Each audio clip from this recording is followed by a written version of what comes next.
Guys, welcome to knowledge treasure hunters. हम Fayol's के principle of management को पढ़ रहे थे, जिसमें हमने 7 प्रिंसिपल्स को अपने प्रीवियस पार्ट्स में कंप्लीट किया है और आज हम 8th प्रिंसिपल पढ़ रहे हैं, दैट इज़ आप सेंट्रलाइजेशन एंड डिसेंट्रलाइजेशन। ये कौन सा प्रिंसिपल है जिसमें फ्यूल ने सेंट्रलाइजेशन एंड डिसेंट्रलाइजेशन की बात की है।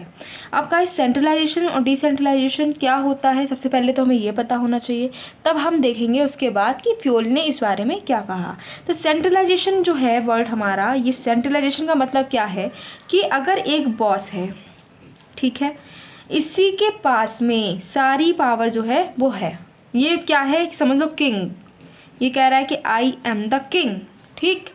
तो क्या है सेंट्रलाइजेशन का मतलब, क्या है कि कोई भी एक कंपनी है, कोई भी एक बिजनेस है, या फिर मान लो कोई भी ऑर्गेनाइजेशन हो सकता है। अब सपोज करो कि आपकी एक फैमिली है, ठीक है, आपकी फैमिली में कोई एक पर्सन है जिसके हाथ में सारी पावर है, ठीक है। वो आपको, अगर आपको कहीं जाना है वहीं से आपको परमिशन मिलेगी, आपको क्या खाना है ये भी वही बताएगा, ठीक है, आपको पैसे चाहिए वही देगा, आपके घर में कुछ भी आपको नीड है, फाइनेंशियल नीड है, वहाँ से ही आपको परमिशन लेनी पड़ेगी। तो क्या है कि जितनी भी पावर है वो क्या है एक पर्सन के पास में है।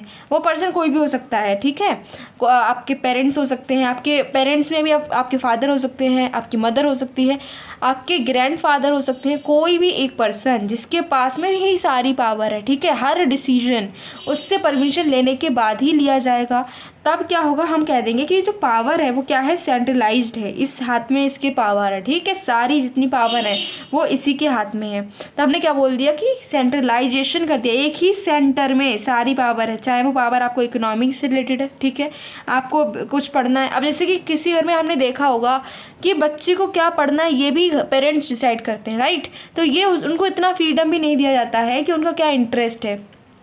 तो ये क्या है, सेंट्रलाइजेशन ऑफ पावर ही तो है, ठीक है। तो सेंट्रलाइजेशन ऑफ पावर का मतलब क्या है कि कोई भी छोटा डिसीजन हो, बड़ा डिसीजन हो, पैसे से रिलेटेड हो या सोसाइटी से रिलेटेड हो या आपकी खुद के इंटरेस्ट से रिलेटेड हो, सारे डिसीजंस जो हैं एक ही पर्सन ले रहा है, तो वो क्या हो जाएगा, सेंट्रलाइजेशन ऑफ पावर हो जाएगा।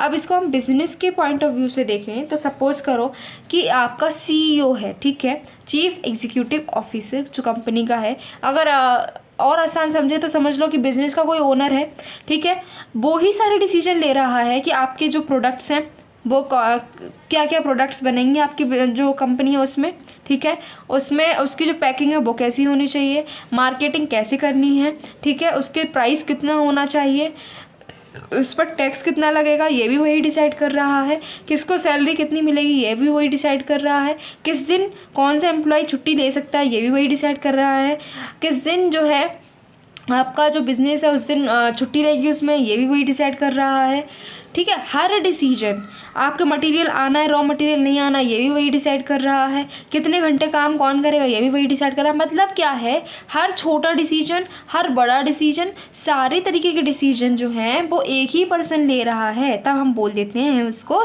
सेंट्रलाइजेशन, ठीक। नेक्स्ट जो आपका जो टर्म है वो दी है डिसेंट्रलाइजेशन। डिसेंट्रलाइजेशन का मतलब क्या है कि अब जो पावर्स हैं वो हमने डिवाइड कर दी हैं लोगों के बीच में। अब इसके पास बहुत सारी पावर्स थी, इसने क्या करा, इसने कई सारे लोगों को पावर्स दे दी, ठीक है।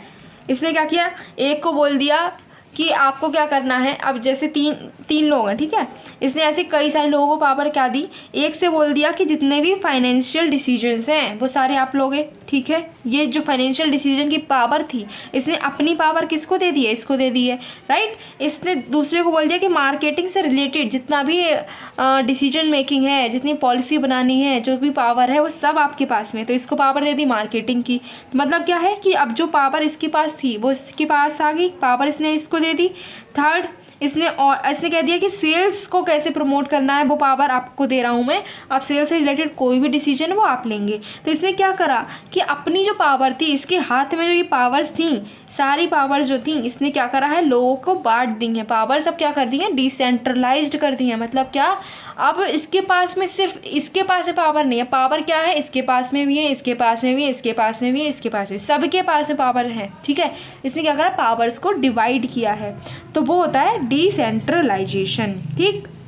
अब जैसे इंडिया में देखो, तब अगर मान लो हमारे जो प्रेसिडेंट हैं वो ही सारे डिसीजन ले, ठीक है। वो ही बता रहा है कि किस स्टेट को कितना पैसा मिलेगा, कौन सी स्कीम कहाँ लगेगी, ठीक है, कौन सी स्टेट पर कौन सी स्कीम लग रही है, कौन सी स्टेट को हम जो है कोई स्पेशल ग्रांट दे रहे हैं, ठीक है, कोई लॉ है वो कैसे बनेगा, कौन सी स्टेट पर लगेगा, सब कुछ, ठीक है। सिटीजन से रिलेटेड कोई भी बात है, कोई भी कंपनी से रिलेटेड कोई बात है, हर डिसीजन जो है प्रेसिडेंट ले रहा है, ठीक है, और कोई नहीं ले सकता है। तो क्या हो जाएगा, सेंट्रलाइजेशन ऑफ पावर। अब क्या है हमारी इंडिया में, क्या है कि जो पावर्स हैं प्रेसिडेंट के पास हैं, प्राइम मिनिस्टर के पास हैं, उसके बाद में मिनिस्टर्स के भी पास में हैं, फिर जो है स्टेट लेवल पर भी पावर्स दी गई हैं, फिर जो है लोकल लेवल पर भी पावर्स दे रखी हैं।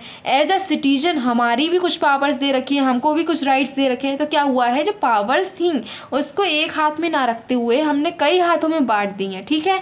तो हमने क्या करा है, डिसेंट्रलाइज्ड कर दिया है पावर्स को। ये समझ में आया। अब हमारे लिए क्लियर है कि सेंट्रलाइजेशन एंड डिसेंट्रलाइजेशन क्या होता है। अब बात यहाँ पर सेंट्रलाइजेशन और डिसेंट्रलाइजेशन समझने की नहीं है, बात क्या है कि फ्यूल ने क्या कहा, फ्यूल का क्या प्रिंसिपल है।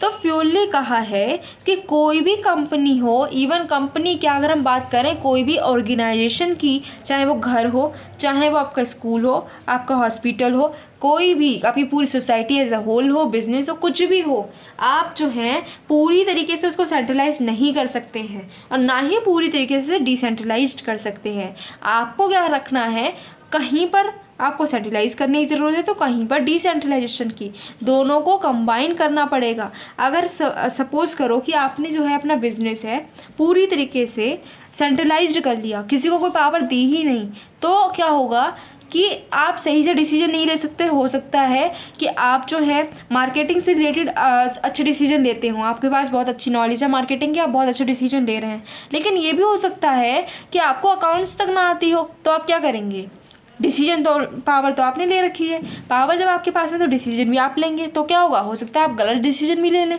राइट। तो क्या है कि हम पूरी तरीके से सेंट्रलाइज नहीं कर सकते, क्योंकि हम हर एरिया में, हर फील्ड में एक्सपर्ट नहीं हो सकते हैं। कुछ हमारे स्ट्रॉन्ग पॉइंट होंगे तो कुछ वीक पॉइंट्स भी होंगे, राइट। तो हमें क्या करना है कि सेंट्रलाइज्ड पूरी तरीके से नहीं करना है। नेक्स्ट कहना है कि पूरी तरीके से डिसेंट्रलाइज्ड भी नहीं करना है। अब ऐसा भी नहीं है कि आपने सारी पावर सबको दे दी है, ठीक है, आपके पास खुद की कोई पावर ही नहीं है, किसी पर आपका कोई कंट्रोल ही नहीं है। अब सब तो पावरफुल है, कोई किसी को रिस्पेक्ट करेगा, कोई किसी की बात मानेगा, नहीं मानेगा, क्योंकि सब ही पावरफुल हैं, ठीक है। तो क्या रहेगा, कोई कंट्रोल रहेगा ही नहीं, जिसकी जो मर्जी होगी वो करेगा। क्योंकि अगर किसी ने किसी से कह दिया कि आप ये काम गलत कर रहे हैं, तो दूसरा क्या बोलेगा कि मेरे पास खुद की पावर है, तुम अपनी पावर पर ध्यान दो ना, तुम्हारा काम जो है वो करो, राइट। तो क्या होगा, कोई किसी की रिस्पेक्ट भी नहीं करेगा, कोई कंट्रोल नहीं रहेगा, सारा काम जो है वो अफरा तफरी उसमें मच जाएगी आपकी ऑर्गेनाइजेशन में, और अल्टीमेटली ऑर्गेनाइजेशन बंद भी हो सकता है, आपकी कंपनी बंद हो सकती है, वाइंड अप हो सकता है कंपनी का, जस्ट बिकॉज क्योंकि आपने क्या करा, सारी पावर लोगों को दे दी। अब जो है आपके पास कोई पावर है ही नहीं, आप ओनर हैं, आप कहे जा रहे हैं नहीं मैं ये चाहता हूँ, मैं चाहता हूँ कि आपको 8 आवर्स वर्क करना है, लेकिन लोग कहेंगे कि आप कौन होते डिसाइड करने वाले, ये पावर तो मेरे पास है, राइट। तो क्या होगा कि आपके जो कंट्रोल है वो आप कर ही नहीं पाएंगे, ठीक है। तो क्या बोला, फ्यूल ने बोला है कि ना ही कोई भी कंपनी पूरी तरीके से सेंट्रलाइज्ड रखनी है, ना ही पूरी तरीके से डिसेंट्रलाइज्ड रखनी है, दोनों को कंबाइन करो। आपको ये देखना पड़ेगा कि कहाँ पर हम पावर जो है लोगों को दे सकते हैं और कौन से एरियाज ऐसे हैं जिन पर हमें खुद का ही कंट्रोल रखना है, राइट। जैसे हम देखते हैं कि बिजनेस में भी कुछ ऐसे एरियाज, कोर एरियाज होते हैं जहाँ पर सिर्फ टॉप मैनेजमेंट ही डिसीजन लेता है, वहाँ पर जो जनरल मैनेजर हो गया, डिपार्टमेंट के मैनेजर हो गए, वो कुछ नहीं कर सकते, राइट। तो क्या है कि उन्होंने क्या कराया है कि पावर्स दी हैं डिपार्टमेंट के मैनेजर को, ठीक है, पावर्स दी हैं उन्होंने जनरल मैनेजर को, लेकिन कुछ पावर्स उनकी खुद की हैं, जो वो ही सिर्फ उनका पूरा कंट्रोल रहता है, जिसकी वजह से वो ही सिर्फ उस पर डिसीजन लेते हैं। तो ये हमने देखा कि उन्होंने क्या करा है कि सेंट्रलाइज और डिसेंट्रलाइज के बीच में कॉम्बिनेशन करा हुआ है। अब एक बात इन्होंने और भी बोली है, इन्होंने कहा है कि अगर आपका जो ऑर्गेनाइजेशन है वो बहुत छोटा है तब आप सेंट्रलाइज कर सकते हो। जैसे कि हम यहाँ पर एक एग्जांपल ले रहे हैं, जैसे कि एक शॉपकीपर है, ठीक है, छोटी सी उसकी एक छोटी सी दुकान है, ठीक। अब क्या वो पावर्स और बांटेगा लोगों के बीच में कि आपको और पावर दे दें या उनको पावर दे दें, नहीं, वो सारी पावर खुद रखेगा। वो ही डिसाइड करेगा कि उसको कौन सा मटेरियल लेकर आना है, वो ही डिसाइड करेगा कि कौन सी चीज़ कितने रुपए में बेचनी है, वो ही डिसाइड करेगा कि किस दिन उसको अपनी जो शॉप है वो खोलनी है, किस दिन बंद करनी है, किस टाइम पर खोलनी है, किस टाइम पर बंद रखनी है, ठीक है। वो ही ये डिसाइड करेगा कि कैसे लोगों को वो मार्केटिंग करे अपने प्रोडक्ट की। सारे डिसीजन जो हैं वो खुद लेगा, ठीक है। पैसे भी खुद ही देखेगा, फाइनेंशियल जो उसकी फंक्शंस हैं वो भी खुद ही करेगा, अकाउंट्स भी खुद बनाएगा, ठीक है। तो क्या बोल रहे हैं कि जो अगर आपका ऑर्गेनाइजेशन बहुत छोटा है तब क्या करें, आप सेंट्रलाइज्ड कर सकते हैं, क्योंकि वहाँ पर कोई और वर्कर भी नहीं है, तो आप पावर किसको देंगे, राइट। खुद ही आप सोल प्रोप्राइटर हैं, तो आपको सेंट्रलाइज करने में कोई दिक्कत नहीं है, आप सेंट्रलाइज कर सकते हो।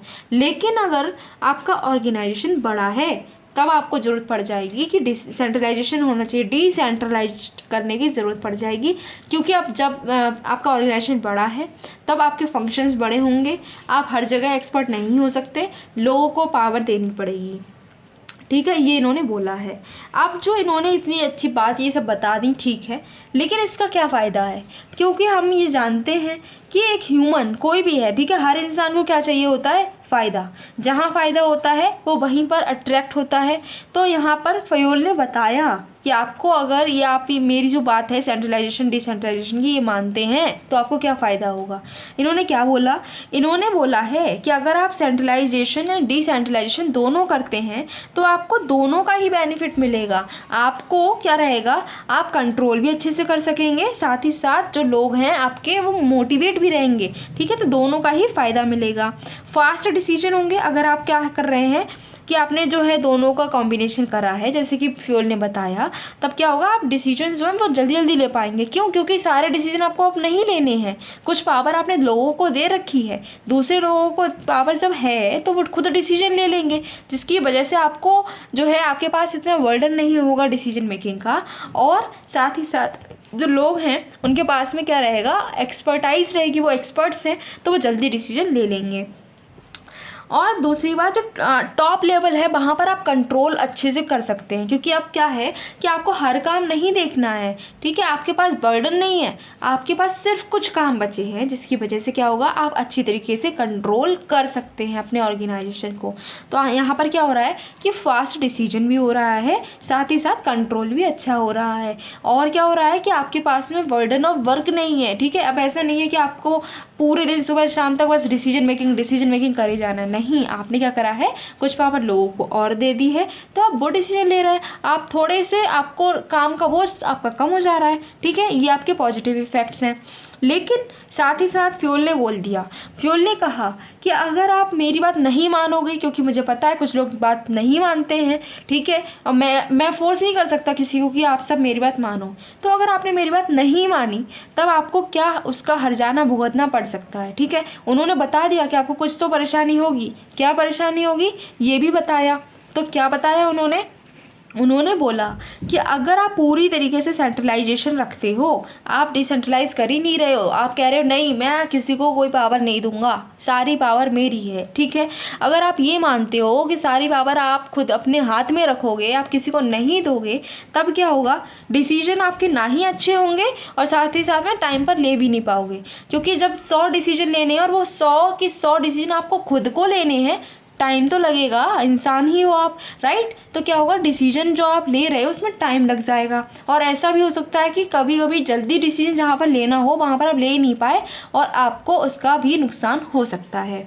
दूसरी बात इन्होंने क्या बोला है कि आपके डिसीजन अच्छे नहीं होंगे। क्यों, क्योंकि आप एक ही फील्ड में तो अच्छे हो सकते हो, एक्सपर्ट आप हर फील्ड में थोड़ा ना हो सकता है आपकी अकाउंट्स अच्छी है तो हो सकता है कि आप मार्केटिंग ना अच्छी कर पाओ, हो सकता है कि आपको ये पता ना हो कि कोई भी आपकी मशीन वो कैसे ऑपरेट होती है, कि कोई भी चीज़ बन रही है, आपके जो प्रोडक्ट है उसमें कौन कौन से रॉ मटेरियल लग रहा है, कुछ चीज़ें आपको नहीं पता होंगी, राइट। क्योंकि एक पर्सन है वो हर एरिया में परफेक्ट हो, ऐसा तो नहीं हो सकता है। तो यहाँ पर क्या होगा, आपके डिसीजन जो हैं वो क्वालिटी डिसीजंस नहीं होंगे। नेक्स्ट इज कंप्लीट डिसेंट्रलाइजेशन कर दिया। आपने कहा ठीक है, अगर सेंट्रलाइजेशन में इतनी दिक्कत है तो मैं सारी पावर बांट दे रहा हूँ। आपने क्या करा, पूरी तरीके से डिसेंट्रलाइजेशन कर दिया, अपने पास कुछ पावर रखी नहीं, सबको पावर बांट दी। इससे क्या होगा, जो अब सबके पास पावर आ चुकी है, सब खुद को ही राजा मानने लगे हैं, तो कोई किसी की बात मानेगा ही नहीं। अब जब सभी राजा हैं तो कोई किसी पर रूल क्यों करेगा, राइट? ना ही किसी का रूल वो सह पाएगा, वो तो कहेगा मैं खुद राजा हूँ, कोई मुझे कंट्रोल क्यों करेगा, राइट? तो इससे क्या होगा, जो अथॉरिटी आपने सबको दे रखी है उसका क्या होगा, मिस यूज़ होगा, राइट? तो इससे क्या होगा, इससे भी आपकी ऑर्गेनाइजेशन पर निगेटिव इम्पैक्ट पड़ेगा। सो इसी के साथ में हमने अब यहाँ पर सेंट्रलाइजेशन एंड डिसेंट्रलाइजेशन का जो फ्यूल का प्रिंसिपल है वो देखा है। नेक्स्ट प्रिंसिपल को नेक्स्ट वीडियो में देखेंगे। Till then keep your knowledge treasure hunting on.